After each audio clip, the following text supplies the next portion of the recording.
धम्मपद खुद्दक निकाय के 15 ग्रंथों में से एक है। इसमें बुद्ध भगवान ने अपने 40-45 वर्षों की लंबी यात्रा के दौरान विभिन्न समयों पर विभिन्न लोगों को दिए गए उपदेशों की 423 गाथाएं हैं।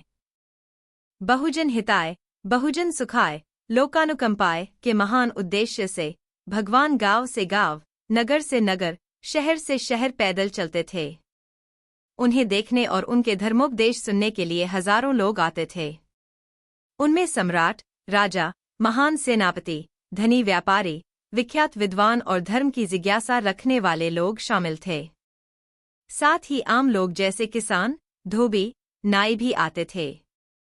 रानियां, महलों की स्त्रियां, धनी लोगों की पत्नियां, साधारण गृहिणियां और यहाँ तक कि गणिकाएं भी भगवान से सांत्वना पाने के लिए उनके पास आती थीं। मानव स्वभाव और मानव जाति में मौजूद विविधताओं को अच्छी तरह से समझने वाले भगवान लोगों की संस्कृति और पृष्ठभूमि को ध्यान में रखकर उन्हें उनके अनुकूल उपदेश देते थे। उनके अनोखे शब्दों से लोग आनंदित होते और एक अद्वितीय अनुभव प्राप्त करते थे। उनके उपदेशों में ऐसे गहन तत्व होते थे जिन्हें केवल गहरे साधक ही समझ सकते थे। वहीं साधारण गृहस्थों के लिए उनके जीवन को संतोष से जीने के उपदेश भी होते थे।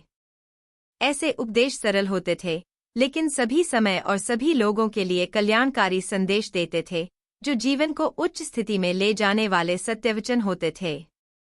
धम्मपद की गाथाएं भी ऐसी ही हैं। इस दृष्टिकोण से यह ग्रंथ पूरे बौद्ध धर्म का सार है।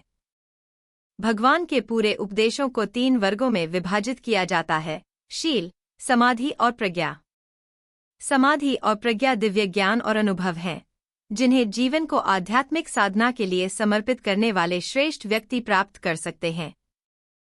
लेकिन शील ऐसा है जिसे हर व्यक्ति को अपने उद्धार और अपने आसपास के लोगों के कल्याण के लिए अपनाना चाहिए।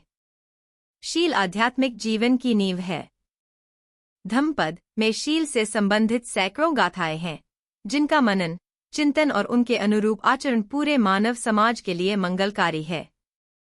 ये गाथाएं बहुत सरल हैं और सभी के लिए आसानी से समझने योग्य हैं।